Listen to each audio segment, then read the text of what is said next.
preparades per ells, volia presentar-vos una mica per qui no els coneixeu. Comencem amb la Màriam. La Màriam, també coneguda com a Màriam Ansbooks, és una jove de Navarcles, llibretera i tiktoker. Té més d'1,5 milió de seguidors a TikTok i va començar gairebé un any en aquesta plataforma i ara hi publica vídeos cada dia amb recomanacions literàries. Després tenim en Jordi, que en Jordi, segons explica, sempre ha crescut rodejat d'històries de bruixes, màgia i personatges fantàstics. Va estudiar cinema i està graduat en estudis anglesos per la Universitat de Barcelona. Ha treballat com a lector editorial i agent literari i escriu sempre que pot. També ha escrit un llibre que es titula La marca del fuego, que està publicat en Múnich. Després tenim la Júlia, que la Júlia Baena és bibliotecària escolar de l'institut i professora del màster de Biblioteca Escolar i Promoció de la Lectura. Ha format part de diversos grups de treball sobre biblioteques escolars i literatures juvenil i també ha col·laborat a la revista de literatura infantil i juvenil Faristol. Ha participat a la comissió organitzadora del Premi Protagonista Jove, també, i la seva feina se centra en la promoció de la literatura entre les noves generacions i la recerca de nous mitjans per divulgar el gust per la lectura a les biblioteques escolars. I per últim tenim la Rosalía Delgado, que la Rosalía és professora de llengua castellana i literatura a l'Institut de Secundària Oriol Martorell de Barcelona. També és... I ara també és professora de pràctiques del màster de secundària de la UAB i docent al màster de secundària de la Pompeu Fabra i la UOC. Coordina l'equip de treball de llengua i literatura secundària de l'ISEC de la UAB i també fa cursos de formació per docents. Ha publicat també diversos articles sobre experiències didàctiques i ha col·laborat en publicacions didàctiques de llengua de grup Greal de la UAB.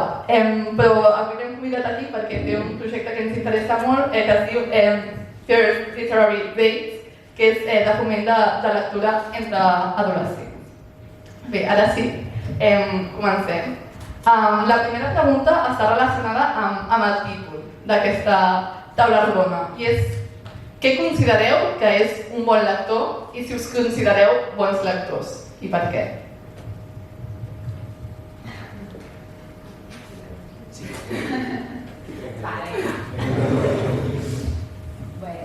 Hola, se'm sent? He de xerrar alguna cosa? Jo si no parlo fort. Em sentiu o què? Sí? Va. Estem davant la xerrada, però és important el micro. Si vols veure d'aquí... Sí, però sí, te la costes de la... A veure? Sí? Se'm sent? Jo crec que no. Jo diria que no. Vaig a provar l'altre. Bé, bon dia. Moltes gràcies per convidar-me. És un plaer i un honor poder estar aquí. Bons lectors sou vosaltres. Si esteu aquí és que sou bons lectors. Jo no sé què opinaran els meus companys. Per mi un bon lector és aquell que és capaç d'apreciar la bona literatura, un bon llibre, més enllà dels seus gustos lectors. És a dir, a mi, per exemple, hi ha llibres d'algun gènere literari que potser no és el meu, però soc capaç d'apreciar si és un bon llibre o no, si està ben escrit o no. És aquell lector que és capaç de parlar o de copsar aspectes del llibre més enllà del tema del qual es parla. És a dir, no només analitzar o fixar-se en el què ens està explicant o narrant el llibre, sinó en el com ho està fent aquell autor i com hauria sigut aquell llibre si estigués narrat d'una altra forma, amb una altra estructura, amb una altra narrativa, etc. Jo una mica llenço això, a veure què en pensen els meus companys. Bé, bon dia.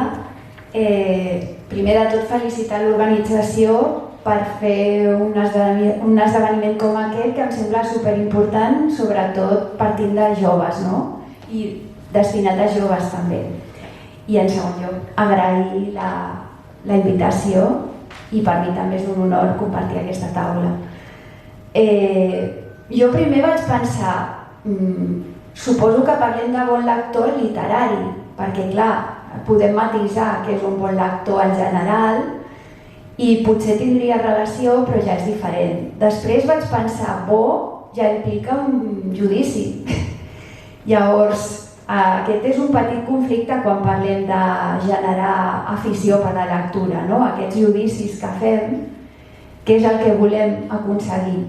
Però bé, si apartem tot això, doncs, si haig de respondre, estic d'acord amb el que ha dit la Júlia, però també, per mi un bon lector és una persona que gaudeix dels llibres, gaudeix de la lectura.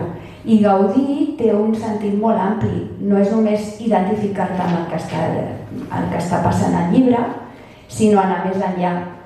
I implica també una reacció teva.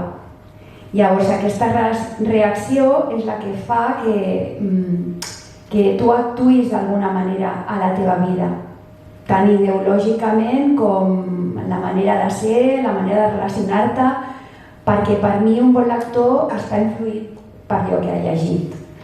Llavors, és una pregunta molt difícil d'acotar sense caure en molts paranys que hi ha, no? Per parlar de bon i dolent, o no sé, em sembla molt difícil. Jo com a professora, que és la part potser més negativa que hi ha a la taula, perquè associem la lectura a l'institut com una feina, doncs quan suposo que rebo l'encàrrec de la societat de fer bons lectors, perquè és important per la societat. I el que intento fer és, primera, que llegeixin molt, que llegeixin coses més variades i cada cop més complicades. És a dir, que es vagin superant reptes. Els alumnes que aconsegueixen fer això, per mi són bons lectors, que van com obrint el seu camp, d'alguna manera. Bon dia a tothom. Jo no sé què anaria ara mateix, però certament les idees principals són les que ja s'han compartit. Per part meva sí que afegiria com a bon lector, i ja no bon lector com a tal, no?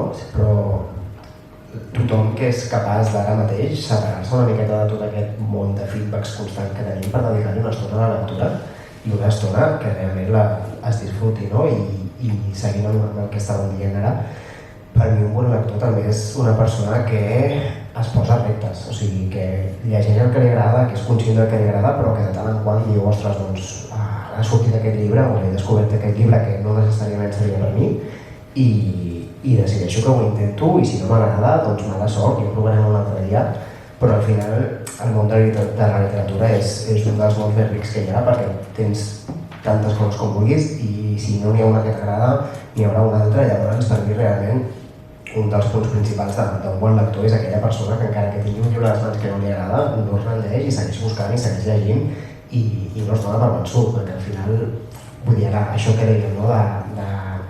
de la vista pseudonegativa del professor perquè t'obliga a llegir segons quin tipus de coses, però també hem de tenir en compte que tenim professors que et conviden a llegir coses que segurament sí que t'agradaran, et conviden a anar més enllà del que estàs llegint per l'escola i això és punt de vista meu, no?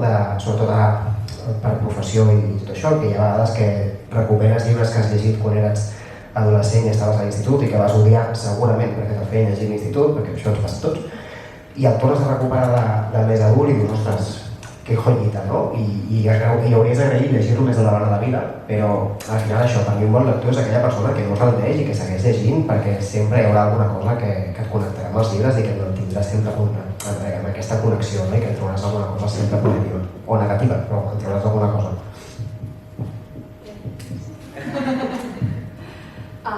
Bueno, jo la veritat és que també estic molt d'acord amb l'opinió que han compartit els tres companys, però també així una mica més el terme de bon lector, crec que és una mica que identifica com un límit als lectors que estan començant, que estan intentant començar a llegir, perquè per exemple, que classificàvem el món de xarxes socials, molts tenen la definició de com bon lector és aquell que aconsegueix llegir-ne 15 en un mes, que et penja totes les opinions i que penja coses supervariades, però hi haurà una persona que n'ha llegit un i que no soc bon lector per haver llegit només un llibre i que justament cada mes sigui un de romans, però és un gènere que m'agrada.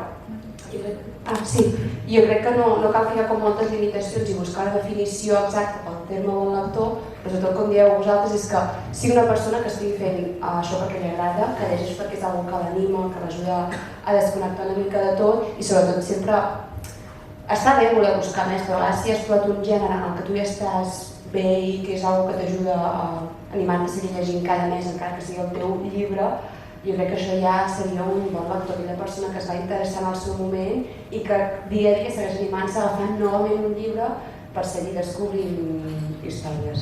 Jo crec que seria això.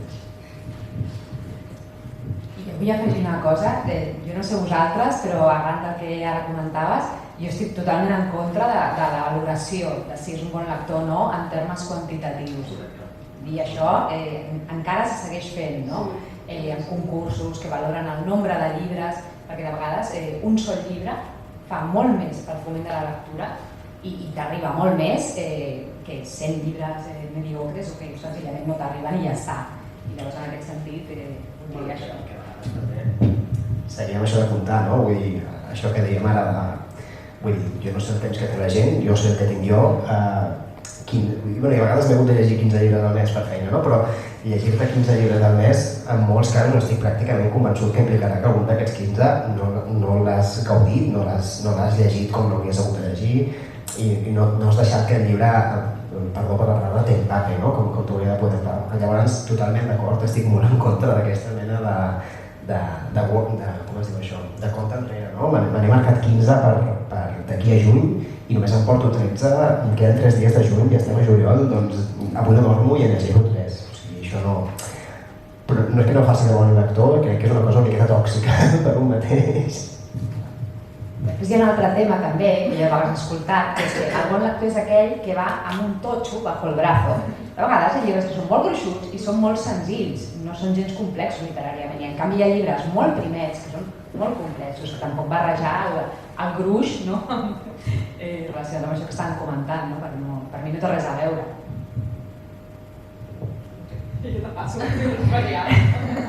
Bé, Elena Bosch deia que la literatura infantil i juvenil està considerada com la Ventafocs, la germana petita i menyspreada de la literatura. I creieu que aquest menyspreu generalitzat cap a la literatura infantil i juvenil afecta els hàbits de lectura dels joves? D'entrada, com a agent literari, que m'agrada dir que estic especialitzat i que treballo més en el camp de literatura infantil i juvenil i que a més escric literatura infantil i juvenil, estic totalment en contra en qualsevol aspecte possible d'aquest tipus de frase, perquè primera que no és veritat, o sigui, això que dèiem ara, no? Hi ha molts llibres de 2.000 pàgines que són molt divertits, molt divertits de llegir, no vull dir que és necessàriament Els Pilars de la Terra sigui un llibre divertit de llegir. Bueno, té els seus moments, però jo crec que hi ha molts llibres que estan originalment orientats a un públic infantil o juvenil que en 50-60 pàgines fan molt més que un llibre de 1.500, per no parlar que al final aquest em sembla un statement molt poc pensat en el sentit de si tu no aconsegueixes que una persona petita en el sentit d'edat, perdó, una persona jove s'interessi per llegir el que és literatura infantil i juvenil, aquesta persona mai arribarà a ser un lector en el futur. Llavors, aquest menyspreu constant cap a la literatura infantil i juvenil em sembla com molt erroni des del punt de partida, des del punt de base de la concepció d'una literatura menor, perquè sense aquesta literatura no tindríem l'altra madura. No hi hauria lector que quan deixi de tenir 10 anys i tingui 20 faci el salt. El faci no només que el faci, però és molt injust tatxar la literatura infantil i juvenil com una cosa menor, ja no només per als llibres, sinó també per als actors i per la gent que està darrere d'aquest llibre, que l'ha treballat, ja sigui un editor, ja sigui evidentment l'autor, i tota la gent que posa en marxa la maquinària d'aquest llibre, no? Perquè al final la feina és absolutament la mateixa i jo crec que el repte és inclús més gran, perquè un públic infantil i juvenil és molt més difícil de contentar en aquest sentit. Llavors, mi opinió és esa. Jo no estic tan ficada a nivell professional, que soc llibretera a la secció infantil juvenil i també només em dedico a recomanar literatura juvenil a les meves xarxes socials. I una mica això de fer servir aquest terme de la Ventafocs, sobretot jo crec que la Virgita que porta molts anys una mica el que és aturat, que es feien novetats, que es feien noves apostes, que hi hagi llibres de més identificació, amb més diversitat, i jo notava que estava molt parat en aquests últims anys. Sentia que no arribaven lectors juvenils nous, no hi havia cap mena de lectura suficientment atractiva per cridar l'atenció d'aquests joves que es volen implicar més en la lectura. A més, que tristament, ara sí que està canviant, però jo recordo que les lectures de juvenils de l'escola, les que ficaven obligatòries, em desaniraven moltíssim. Jo ja era lectora de sempre i d'així era ostres, és que no em ve de gust a mi llegir aquell llibre, doncs imagina't aquella persona que no llegeix de per si i la lectura que li ha donat a l'institut, que es suposa que és per ell, que és una lectura juvenil, he de entendre que és un concepte avorrit, que està passat i que, no sé, no t'hi podràs sentir identificat un jove d'ara una novel·la que es va escriure fa 100 anys, per dir d'una manera. I sí que considero que això, que ha estat aturat i entenc que molta gent ha dit com una part petita, la que no té molta potencial, la que s'està perdent a poc a poquet, però perquè jo vaig notar que moltes editorials s'havien descuidat del que és la secció juvenil, editorials que jo seguia de sempre, que abans només tenien 5 novetats juvenils, ara me'n treuen una cada 3 mesos i sento que cada cop li donaven menys importància i gràcies al boom de les xarxes socials, després de la pandèmia, que molts lectors juvenils van despertar, va sorgir més interès, noto que ara s'ha estat despertant i que això està tenint impacte, perquè els bestsellers de les majories de les llibreries que visiteu a Barcelona són literatura juvenil, és a dir, els joves tornen a tenir curiositat, les editorials que van posar, aprofitem ara, en traiem 5 de nous i aprofita i comença a llegir. Jo crec que es veia d'aquesta manera, però que s'està canviant a poc a poquet perquè se n'havia descuidat. La gent, les editorials no apostaven en que hi havia un públic adult, i t'ha dit un nou dels Pilares de la Tierra, un nou John Dicker, però no la juvenil perquè estigui de 4 lectors. Per això molta gent que no agrada ficar-se quan està dintre del sector com tu, ho veia com la part pobra del que és tot el món literari. Però jo crec que els joves ho esteu canviant i és molt guai. Gràcies. Per al·lusions. Vull defensar una mica el paper dels docents i com plantegem la lectura als instituts, perquè rebo constantment aquest tipus de comentaris i em semblen una mica injustos. Sí, perquè, clar, estem barrejant coses, perquè no és incompatible llegir un clàssic que sigui de fa segles, fins i tot de l'edat mitjana, i potser de l'edat mitjana encara hi connecten més els alumnes per tot aquest imaginari que es recupera després a la fantasia èpica, a Harry Potter, etc. No és incompatible fer aquest tipus de lectures acompanyades que tenen un objectiu molt clar i que de fet forma part de l'encàrrec que la societat ens fa a la institució escolar. D'una banda, conèixer un patrimoni cultural de la comunitat i això s'ha de fer i no ho poden fer sols, s'ha de fer a la institució escolar. I d'altra banda, donar als alumnes aquestes eines i recursos i estratègies per poder arribar a gaudir d'obres més complexes.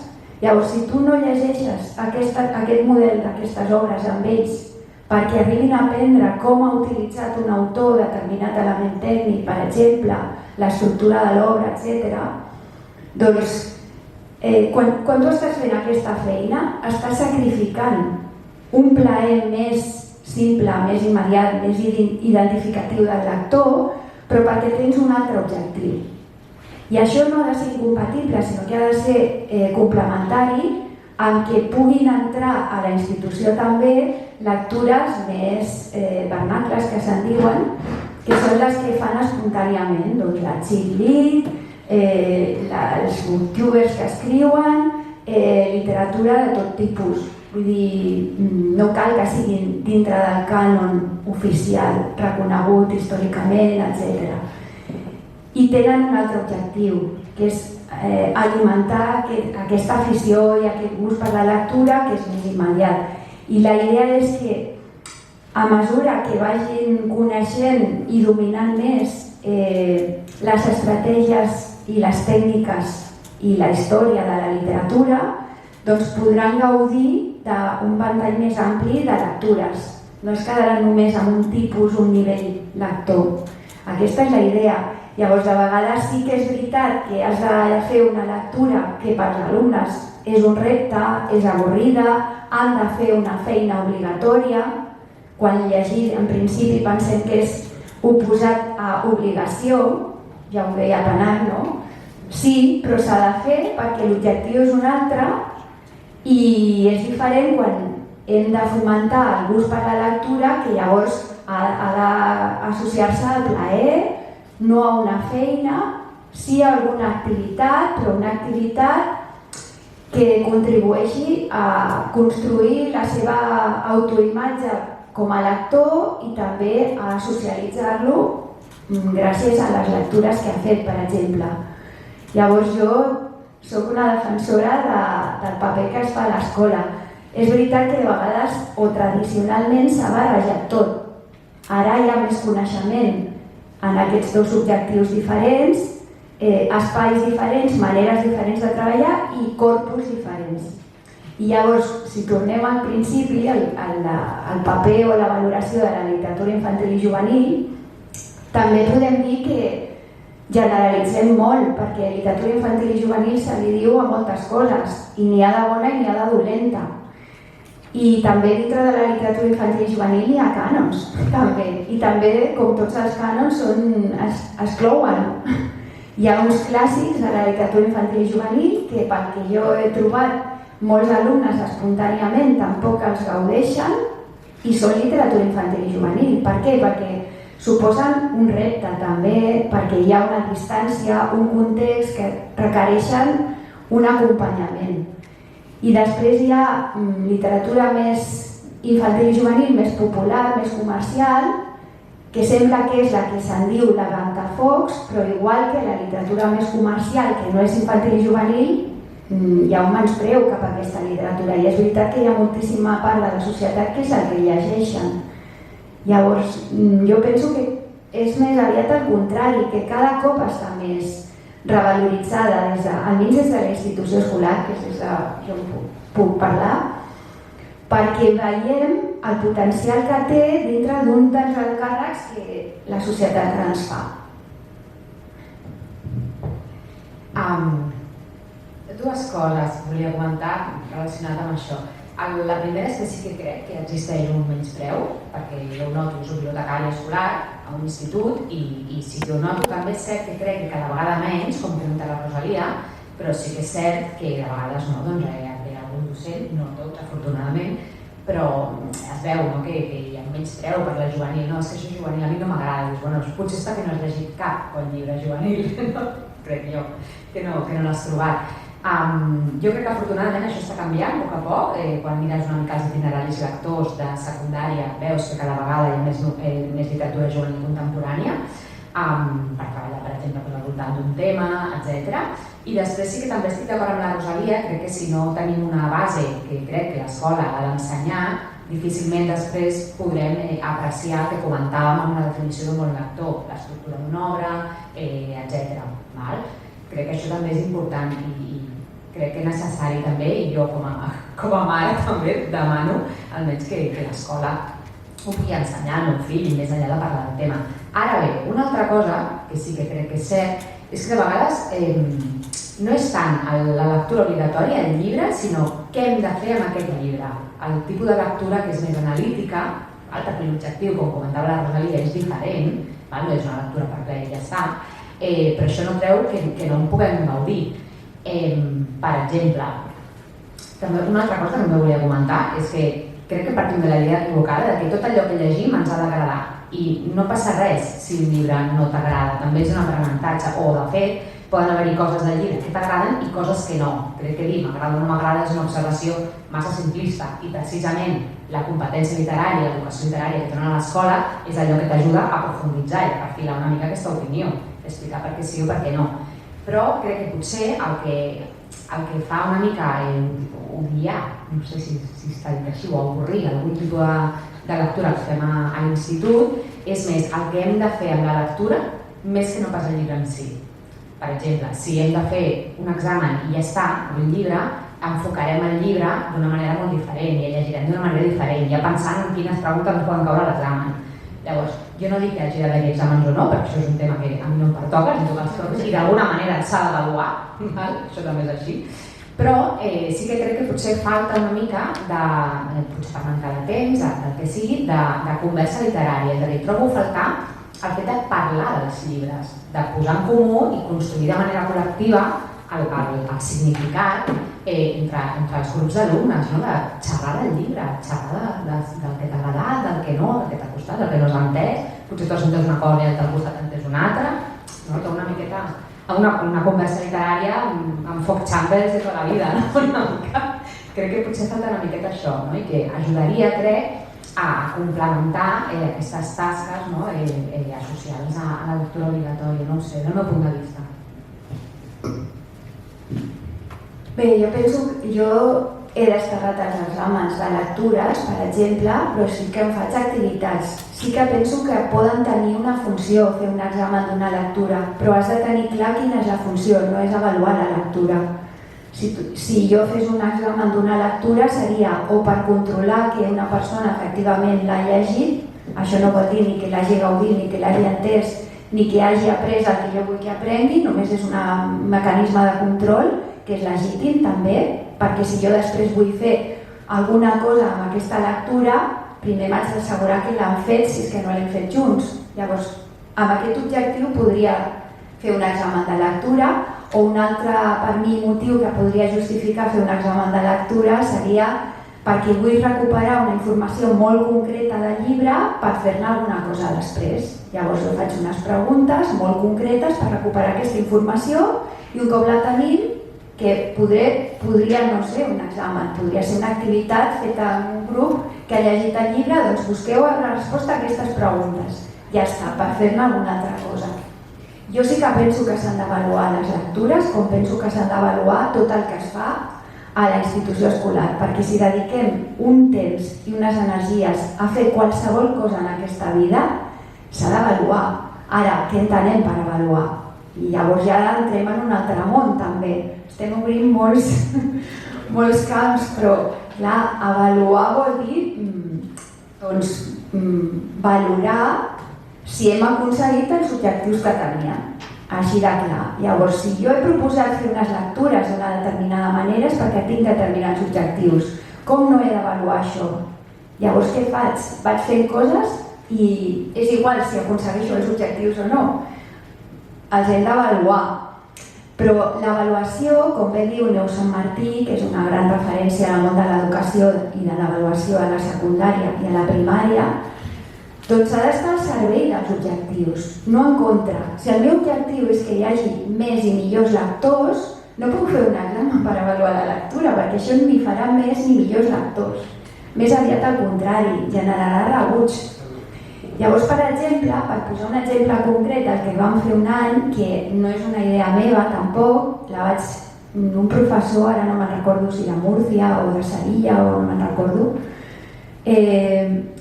adaptada, perquè ell la feia d'una altra manera. Nosaltres ara gairebé a tots els centres hi ha mitja hora de lectura diària perquè en el nou decret, doncs, a més, em sembla que es demana obligatòriament, no?, als centres. Llavors, al meu centre els alumnes podien llegir el que volguessin aquesta mitja hora. Llavors pensàvem, dediquem mitja hora cada dia durant tot el curs perquè els alumnes llegeixin el que vulguin i no hem d'avaluar això. És molt de temps. Hem d'avaluar si això ha funcionat, si no ha funcionat, com ha funcionat, com ha anat a cada alumne, però no hem de fer un examen. Llavors el que vam pensar era que cada grup classe faria com un mapa del metro. I cada línia de metro eren les lectures d'un alumne i cada parada del metro era la coberta del llibre que havia llegit. De manera que hi havia línies molt curtes, que tot l'any havien llegit molt poc, línies molt llargues, que havien llegit molt, línies que es creuaven, el llibre que més gent havia llegit. I quin és l'avantatge que veiem amb aquesta forma d'avaluar la lectura? Primera, que teníem una fotografia del que havia estat aquesta mitja hora al llarg de tot l'any. Segona, que inscrivia cada alumne en una comunitat lectora, perquè es veia reflectit allà com part d'una comunitat. Tercera, que generava la seva autoimatge com a lector. Tenia una visió, era molt visual, del que havia fet. I això contribueix a l'objectiu. I a més és un referent estètic perquè després els exposaven tots al passadís i teníem com la foto del que havia llegit tots els grups. Doncs aquesta és la meva idea d'avaluació, per exemple. Una altra opció, doncs, fer com si fossin constel·lacions d'un planetes, no? I també el mateix, posar allí fotos de les cobertes i els anells, els diferents alumnes, coses d'aquestes més creatives, a més, perquè la lectura jo penso que ha d'associar tenir coses a dir i també sóc jo a vegades el que les contacta o a vegades veient valoracions d'altres llibres m'interesso per un llibre, llegeixo i si el perfil de l'autor és un perfil que o autora és interessant, doncs anem a ell, no? I bàsicament el meu dia a dia realment, ara us farà molta ràbia això, no? Però el meu dia a dia és llegir, em passo el dia llegint, que és fantàstic, però també arriba un moment que quan arribes als 15 llibres al mes dius, bueno, potser que fem una pausa, no? Perquè després passa això que intentes, jo què sé, ahir per exemple estava parlant amb la Isabel Martí, que és la directora de l'IBC, és l'agència on treballo jo, i ahir justament ho dèiem, no? Ara estem, ja a juliol, difícil que s'hem de creure, i estem a punt de vacances, i al final una conversa bastant habitual al sector editorial és tinc moltes ganes d'arribar a vacances i llegir el que em ve de gust llegir, perquè per molt maco que sigui llegir històries originals, mai pots agafar un llibre, mai pots dir, ostres, aquests 10 llibres que em vaig comprar per Sant Jordi perquè estava convençudíssim que em llegiria el dia després. Jo tinc fa un any aproximadament, jo em vaig mudar amb la meva parella i tenim un estudi estupendo amb llibres, no? I com que soc agent literari, cada dia arribo a casa amb més llibres, amb la qual sempre hi ha aquesta disputa constant de noi, si portes més llibres marxes tu. I al final hem de fer una cosa, com que tenim al menjador tenim una paret buida, comprarem un altre moble, que em falta, i allà hi posarem els llibres que toca llegir després. I llavors tinc el meu estudi, ple de llibres, que ja no n'hi caben més, i llavors tinc un moble que era idealment per la lectura de després, que ja tampoc n'hi caben. Però és allò, no? És allò de dir, com que llegeixes tant, al final arriba un moment que dedicar el teu temps lliure a fer un altre cop el mateix és molt difícil separar-ho, però igualment, aquest dia a dia de llegir i descobrir veus noves, jo crec que en part és una feina màgica, no? És veritat que és difícil i és una mica frustrant a vegades, perquè tu pots rebre un manuscrit amb el que creus molt, però des del meu punt de vista, i és la part una mica negativa de la meva feina, no?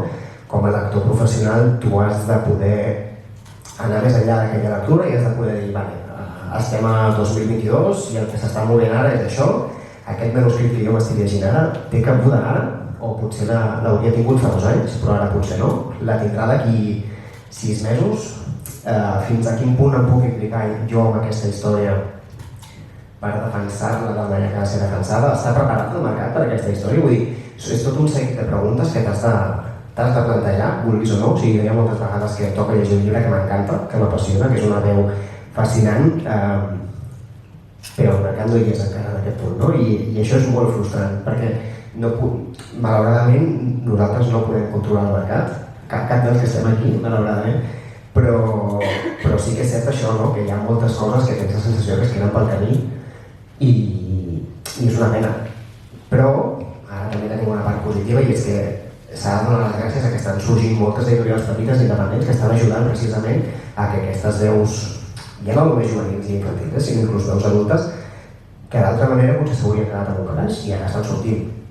Llavors, sí, o sigui, la meva part de lectura professional és una mica això, no? És una tortura constant perquè llegeixes molt i moltes coses bones, algunes malauradament que no ho són tant, però hi ha coses que s'han de quedar fora. I és una cosa com superdolorosa i superviolenta, perquè al final cada vegada que tu agafes un llibre per valorar-lo seriosament, tu al final estàs interactuant amb una persona i en aquesta persona li has de dir, mira, m'agrada molt el teu llibre, però és que no és el moment.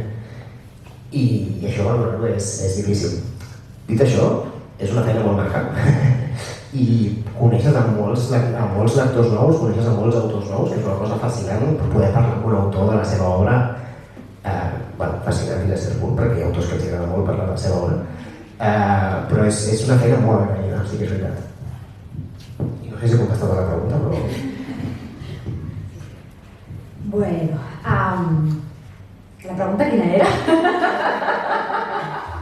Sobre la feina, en què consisteix la vostra feina i els vostres projectes que també. Vale. Bueno, jo treballo bàsicament en 3 feines diferents i llavors una miqueta el que destacaria cadascuna. La primera és llegir molt, bàsicament. de fet, la gent que es dedica a això no tenim tauleta de nit, tenim taula de nit, perquè si no ens ficaven els llibres que tenen. I també sol ser motiu de disputa amb la parella, sí, també, sí. Perquè hem de llegir molts llibres. Llavors, el primer això, llegir, per què? Perquè es publica molt i el que intento és fer una mica de filtre per poder fer aquella tria i després, a la meva segona feina, que parlaré ara, puc recomanar aquests llibres que a mi m'han semblat, que m'han agradat més interessants, exacte. La segona feina, llavors, és la bibliotecària escolar, que per mi és la principal, de fet, per això llegeixo, per poder desenvolupar la feina de bibliotecària escolar a l'institut. I aquí vull parlar hi havia un bibliotecari que ens l'ensenyen sempre a la carrera, un senyor indi que es deia Ranganathan, que és molt conegut en el món de la biblioteconomia, a primer de carrera i l'ensenyen, i aquest senyor tenia com 5 punts, i 2 dels punts eren a cada llibre el seu lector i a cada lector el seu llibre. I els bibliotecaris, que una de les feines que fem és aquesta, és intentar fer de pont, de connexió entre un llibre i un lector determinat, entre un llibre determinat i un lector determinat. I jo crec que aquesta és a mi és la part que més m'agrada de la feina, fer individualitzar el lector per trobar exactament aquell llibre que li pugui agradar i de vegades l'encerto i de vegades no. Quan més coneixes el lector, més l'encertes, és també la cosa més bonica que hi ha. I després la tercera feina que faig és intentar ensenyar en la mesura del possible a altres bibliotecaris i professors a gestionar i desenvolupar i dinamitzar la seva biblioteca escolar. I ja està. Com si no fos res. Bé, la meva feina potser és la més coneguda, de professora de secundària, però jo la divideixo en 3 en relació a la lectura. Una que no entra a la taula d'avui, que és ensenyar a comprendre textos de tipus variats i a interpretar-los i a respondre a aquests textos amb una mirada crítica. Després estaria el foment del gust per la lectura i després l'aprofundiment en la interpretació de la lectura i dels llibres que es llegeixen, el coneixement de la història de la literatura. Són 3 coses diferents. Després, d'altra banda, també faig classes de didàctica de la lectura i la literatura al màster de secundària i de projectes d'innovació de llengua i literatura a la Pompeu i a la UAB. I llavors aquí una mica és que els futurs docents tinguin clara la diferència entre aquests 3 objectius dintre del món de la lectura, possibilitats de com avaluar-los perquè estigui aquesta avaluació al servei d'aquests objectius, reivindicar la literatura infantil i juvenil, com hem parlat abans, donar a conèixer, perquè què passa? Que nosaltres venim d'una tradició on aquesta literatura és cert que no hi era. Ara jo penso que sí, continuo pensant que sí, que està molt reivindicada, però és veritat que fins ara no. Llavors molts estudiants que començaran a ser docents no han viscut l'experiència de ser alumnes en una escola, en un institut on aquests llibres tinguin cabuda, no? I quan parlo literatura infantil i juvenil, de fet també podríem polemitzar això, perquè un bon llibre juvenil és per tothom, no és només pels joves. Jo ara pensava, l'últim que m'he llegit, que m'ha encantat, i l'he llegit una mica per necessitats professionals, no? Perquè clar, si haig de deixar que els alumnes els llegeixin o haig de fer alguna feina amb aquest llibre, l'haig de llegir, encara que no sigui potser el que jo triaria d'entrada. Llavors vaig llegir Aristóteles i Dante descubre los secretos del universo. Claro, això és literatura juvenil, això és per tothom, perquè és que vaig gaudir-la tant que vaig pensar, és que per què juvenil? És una pena si hi ha adults que no llegeixen aquest llibre perquè té aquesta etiqueta. Llavors les etiquetes són molt discutibles, jo parlaria més de qualitat. També vaig llegir, i ara sé que em posaré en contra tothom, no? En el seu moment vaig llegir Harry Potter i no el vaig suportar. Jo tampoc, he de dir. Però als alumnes els encanta. Jo deixo que llegeixin Harry Potter per lliure, perquè quan han de triar, que triïn el que vulguin. Jo l'he hagut de llegir per obligació professional, perquè clar, si el 90% dels alumnes estan enganxats a Harry Potter i tu no saps què és Harry Potter, poca feina puc fer. Però vull dir que s'ha de distingir molt, i ara he perdut el fil també del que volia dir. Que també dintre de la literatura infantil i juvenil hi ha un apartat que fa uns anys ja, que també està molt reivindicat i que no ha sortit encara a aquesta taula, que és els àlbums il·lustrats i la novel·la gràfica, que penso que és super important que el considerem dintre del que s'ha de treballar a la institució escolar, perquè hi ha alguns il·lustrats que d'infantils no en tenen res i es troben sota l'etiqueta infantil a les llibreries i fins i tot a les biblioteques, perquè si jo ara vaig aquí a buscar un àlbum infantil segurament el trobaré a la secció infantil, un àlbum il·lustrat, vull dir, i molts àlbums il·lustrats és que d'infantils en tenen poc, però sí, però ens ajuden molt perquè aprenguin des de tècniques lectores i literàries fins a aprofundiment en els temes, de com els tracten i on en pots arribar amb aquests àlbums, no? I novel·les gràfiques també. També l'última que he llegit així per l'obligació professional, que vaig començar-la una mica en contra, com que no em venia de gust, però després em vaig quedar molt sorpresa, El príncipe i la modista. Espectacular. I no sé, penso que l'etiqueta, les etiquetes en general no fan gaire favor, almenys als instituts o a les escoles, perquè jo també he llegit llibres amb els alumnes que suposadament no estan dirigits al públic en general i ha estat una descoberta per ells. Fins i tot els fa sentir més adults i això els empodera com a lectors també. Llavors, no sé. I la meva feina una mica és això, acostar als alumnes al gust i a diferents opcions de lectura i donar-los eines perquè puguin anar més enllà i enriquir la seva interpretació, perquè puguin parlar de llibres, com ha dit abans la Júlia, que puguin parlar de llibres que tinguin un criteri.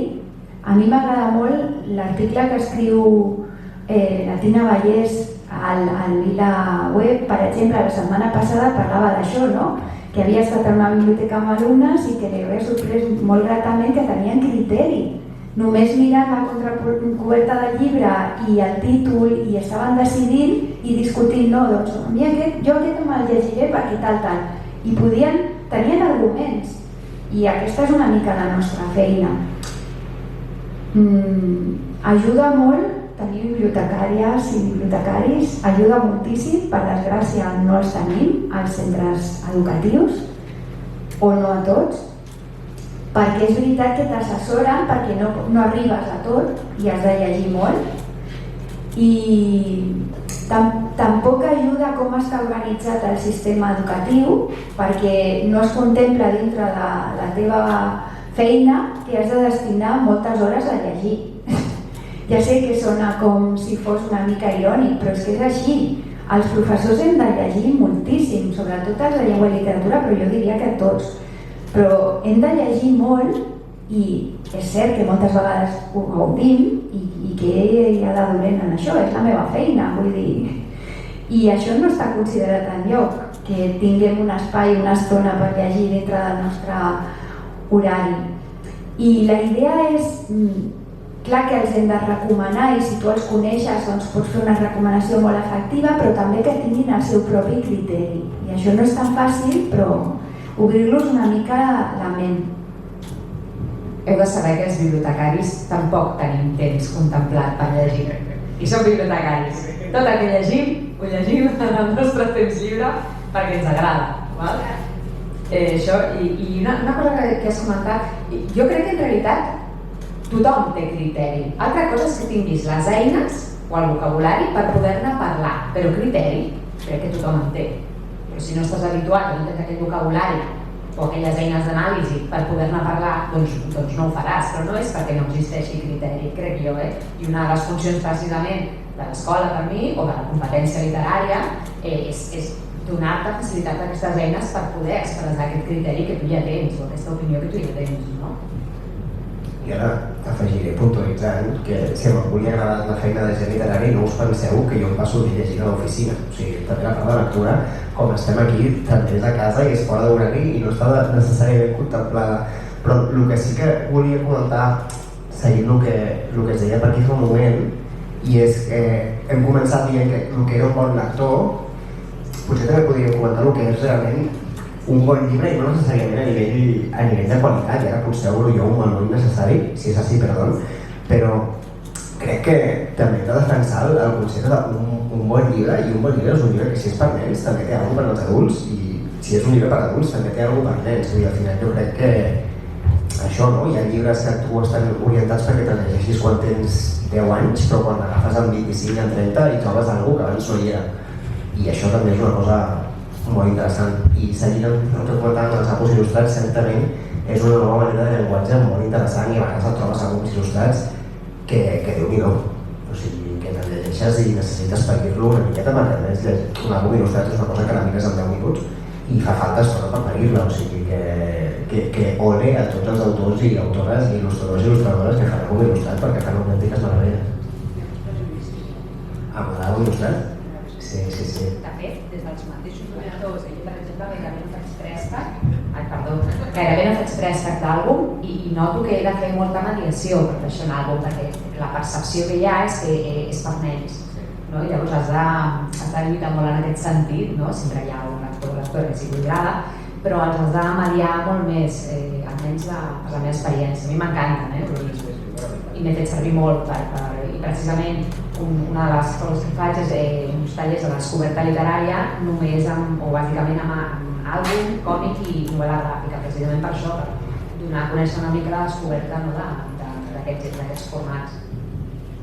Això que dieu del conte il·lustrat em sembla molt interessant perquè és sobretot el que més ven, jo no recomano que es ven en si sol, com és un conte pels més venuts, però et puc assegurar que jo el conte que personalment més he venut l'he venut a dus, i és perquè quan prens aquell moment per dir, m'acaba d'arribar aquesta novetat, me la vaig llegir, me la miro i fas això no és un conte infantil, això no és per un nen de 3-4 anys per explicar-li abans d'anar a dormir perquè no torna aquest nen. I et puc assegurar que quan fas un petit estudi i vas descobrir una mica que el conte infantil, el conte il·lustrat o el llibre il·lustrat no només abarca això, a vegades molt està bé que no et fica ni el rang d'edat, és a dir, llibre il·lustrador, no et fica cap tipus d'edat. I quan tu mires i comences a recomanar als adults, per exemple, el que més he venut, parla sobre la pèrdua de la mare quan perds un pare, i això un nen llegeix aquest conte i no entén que la mare ha mort, només ho entén un adult, i recordo explicar-lo a diferents clientes i que s'emocionessin de recordar, ostres, és aquest el dolor que vaig sentir quan jo vaig perdre la meva mare i tot, i se la porten per ells i a més endavant explicaré la meva criatura, però aquest llibre il·lustrat me l'han fet per mi, és a dir, és un llibre que m'han fet a mi. I també passa el mateix amb la novel·la gràfica. Em costa molt deixar entendre que una novel·la gràfica també és un llibre, també és vàlid perquè el teu nen el llegeixi, no diguis que no penso comprar això perquè té moltes il·lustracions i si el llegeixes en 15 minuts, però te'l llegirà. I si li agrada, vine que en demanarà més, que hi ha col·leccions de 70 llibres, és a dir, si l'ha motivat i a més fa que sigui amè, que a molts vegades els hi costa, que això és molt interessant que poder com a docent i bibliotecari o unitat, als primers lectors els hi costa molt entendre els guionets de les converses i això els atabala moltíssim. I recordo quan vaig començar sobretot a descobrir més aquest gènere de novel·la gràfica i dic, això va perfecte per primers lectors perquè els escriuen amb lletra de pal, la majoria de còmics, hi ha molts temes i a més hi ha sempre la bomboleta per cada personatge, i dius, mira, doncs us recomanaré aquest, el nen que va venir l'altre dia que el pobre no se'n surt llegint. Són llibres que estan, aquests sí que seria crec que els ven fins i tot dintre del propi camp de literatura juvenil i també per adults, perquè ja relacionen molt il·lustrat per petits. Com que els llibres per grans no tenen ninguna foto, no tenen ningú dibuixet, el que està il·lustrat no és per mi, és pels més menuts. Però jo sempre dic, us esteu perdent històries de 10. I és que m'agradaria que es donés més pes i sobretot el que és els separadors de recomanats, podríem dir conte il·lustrat i novel·la gràfica, perquè ara recentment va sortir que és La noia del mar, que és un romanç entre dos noies supermaco, el tinc allà, client que entra, client que faré que se'l miri, perquè és un llibre que toca temes molt necessaris pels joves juvenils. La història és preciosa que tant com a adult com jove disfrutaran igual, però clar, hi ha el tabú de la il·lustració. Jo sobre això vull comentar dues coses relacionades amb el que es considera competència literària, perquè crec que també és necessari aquest cànon de parlar de la Rosalia, també d'incloure manga, per exemple, o còmica o pau americà. Dues anècdotes, molt ràpid. Jo tinc un nen petit de 5 anys i des que tenia 2 anys li vaig començar a donar a llegir còmics també, perquè volia que comencés a ser lector també de còmics, és a dir, àlbum, llibres de coneixements i còmics per mi era important també. I de fet hi ha còmics que són sense mots, és a dir, que ja poden llegir les imatges, és un tipus de lectura diferent. I perquè us fixeu en que hi ha un aprenentatge també al darrere, amb un nen amb 3 anys, quan dibuixava un nino allà, un cap allà com 2 pals, dibuixava ratlletes al voltant. I això volia dir que el nino s'estava movent. Quan el nino es queia, quan es feia mal, el dibuixet, li dibuixava, o quan estava enfadat, dibuixava estrelletes o dibuixava un núvol, una cosa així al damunt, perquè això volia dir que estava enfadat o que s'havia caigut. És a dir, això és llenguatge de còmic i se n'ha d'aprendre, és un aprenentatge literari també. I segona anècdota, la primera vegada que jo vaig llegir un manga, bueno, jo no sabia que llegia al revés. I clar, començo i dic, no entendia nada, que li no m'arribava. Ara podria el seu fill en la part de darrere quan va. Ara sí. Estàs començant al revés. Perquè quan jo era més... Jo havia una edat i no hi havia manga, quan hi havia el Son Goku ja està, la bola de drac, però no hi havia fotocòpies bàsicament del Son Goku, però no hi havia manga. I llavors, clar, quan ja vaig arribar a ser més gran, vaig dir, també vull llegir això, no? He llegit còmic, però no manga. I clar, no vaig enterar de res. I llavors ho vaig mirar per internet, perquè hi havia internet ja. I a veure això, ai, que si llegeix al revés, calla, que no ho he entès. I ho vaig intentar una segona vegada. Però soc tan cateta que tampoc vaig entendre que també les vinyetes anaven al revés. Ojo, important. Total, que em vaig haver de llegir un manga 3 vegades, perquè soc tossuda, per poder-ho entendre. Perquè si m'hagués quedat en les 2 primeres, hagués dit, no s'entén res, és molt confús això, està mal hecho, saps? Clar, llavors aquí també hi ha un aprenentatge, crec jo, i jo m'he trobat a nois i noies que els hi preguntes, no, t'agrada el manga, per exemple, el còmic? No. I de vegades no és tant perquè no els agradi, sinó perquè no l'han llegit mai. Llavors, donar l'oportunitat d'ampliar aquest univers lector amb paraules de Joguer o de Manresa, crec que també és funció de les persones que ens dediquem al foment de lectura, independentment de si ets bibliotecari, docent o tiktoker, o agent. Jo volia tornar a una cosa que ha dit el Jordi abans. No, quan has dit que hi ha llibres que de vegades els llegeixes de jove i després, molts anys després, i encara et diuen moltes coses, no? Jo també tinc l'experiència contrària, que és que, clar, moltes vegades ens posem molt estupendos, no? I els escriptors també, quan ens pregunten tu com et vas aficionar a la lectura, quins llibres llegies de jove? I tots diuen El Quijote, o com si haguessin llegit tota la vida Borges. Sí, ahir anava jo. De fet, comencem a llegir, si és veritat, els primers contes que et llegeixen a casa i tot això, si tens sort, però després, si ens hem aficionat a la lectura, és amb el tràfic de llibres entre els amics a l'escola i normalment són aquestes col·leccions, en el meu cas, Todos los 5, Los 7 secretos, Torres de Mallory, Los 3 investigadores y el perro de Hitchcock. I després he intentat fer una relectura i he pensat, mare meva, és que se'm cau de les mans, perquè és que és buit, esquemàtic, estereotipat per tots costats, i llavors penso, com pot ser, no? Llavors ara, quan moltes vegades ens esgarrifem pel que llegeixen, entre cometes, els joves, entre cometes, dius, però de què t'escandalitzes? És que el que tu llegies, de fet, era l'equivalent, però d'una altra època. Llavors, per això penso que és un argument per obrir les portes a aquest tipus de lectures, no? De dir, també ha de tenir el seu espai perquè fa lectors. Genera aquesta afició, com la necessitat de continuar, de seguir una història, de tenir uns personatges, de sentir-te involucrat. Això no és incompatible, com deia abans, en fer un altre tipus de lectures, treballar-les d'una altra manera, per ampliar el gaudi literari i el criteri, perquè clar, quan jo llegia això tenia el meu criteri, però després s'ha elaborat i s'ha refinat, entre cometes, no? És més ampli. I de fet, encara, això és com a la tele, i això em sembla que ho explicaré després, tothom s'avergonyeix, és com si només veiés documentals del Canal 33 o de la 2. I no, tots veiem també telebasura de tant en tant, vull dir que també s'ha. Sí. Exacte. Exacte, que en la lectura passa el mateix, que no tot ha de ser sublim segons certs cànons. I no passa res, de tant en tant, doncs també cal això. Jo llegia molta porqueria, així us ho dic, no passa res. Crec que la lectura per plaer és precisament això.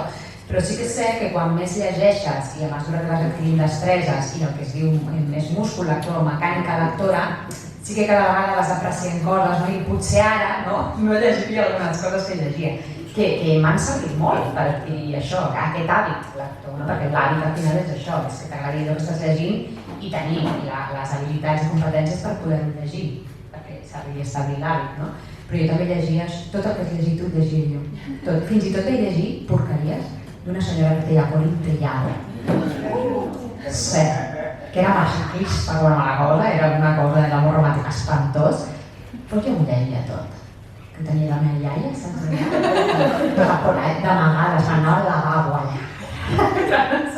Perquè sabia que era una porqueria, però era igual, era aquell plaer culpable, saps?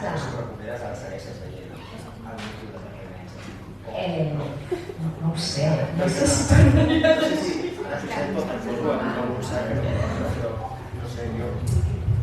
El que dieu vosaltres potser de... Ui, hem desconnectat alguna cosa. Pànico nuclear. Perdón. Estamos rompiendo cosas. Pues això que dèieu, no? Ara de los 5 i companyia, jo crec que potser per aquesta secció de la taula jo crec que vam créixer més justament amb Harry Potter, els Jocs de la Fam, Divergent, Percy Jackson, Crepúsculo. Jo personalment al Crepúsculo li vaig entrar-hi en el seu dia, però recordo quan l'any passat es va publicar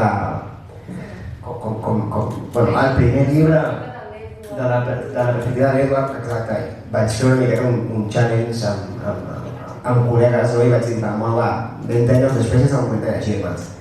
I me'l vaig llegir el 5 en un mes. I evidentment no és una cosa que tornaria a fer en ma vida, però entens, o sigui, tot i que ha passat temps i que ara la gent que ha vist Crepúsculo, ha llegit Crepúsculo segurament ho amaga, al final si tu vas al Reread sempre hi ha una pila de Crepúsculo, llavors és una mica d'indicador. Però tu llegeixes i entens perfectament perquè hi ha hagut aquesta connexió i en algun moment o altre aquesta connexió segurament tornarà i el mateix amb Percy Jackson, tot i que jo els dos Percy Jackson estic molt ben guardats a casa. Vull dir que són aquestes coses de moment que segurament quan te miris al cap dels anys veuràs que els 5 Percy Jackson és el mateix llibre 5 vegades, però no passa res perquè el gaudeixes, no? I és una mica també la gràcia dels llibres, suposo que tots tenen el seu moment i alguns viuen més temps i alguns viuen menys, però en certa mesura vull pensar que els que es queden amb tu es queden amb tu de veritat, o sigui que no sé, ara no sé com acabar el que estava dient, però bueno. Hola, em dic Júlia i he llegit Crepúsculo. També. És a dir que el Crepúsculo no vaig poder, però que aquests llibres compleixen una funció. I de fet, en aquest cas, també ajuden a l'altre objectiu, no? Perquè, per exemple, a la tercera entrega de Crepúsculo, una de les protagonistes parla de Cumbres Borrascosas i de Bronte. I sí, i llavors tots volien llegir Cumbres Borrascoses. Llavors, si llegir Crepúsculo els ha portat a llegir Cumbres Borrascoses, benvingut que sigui Crepúsculo.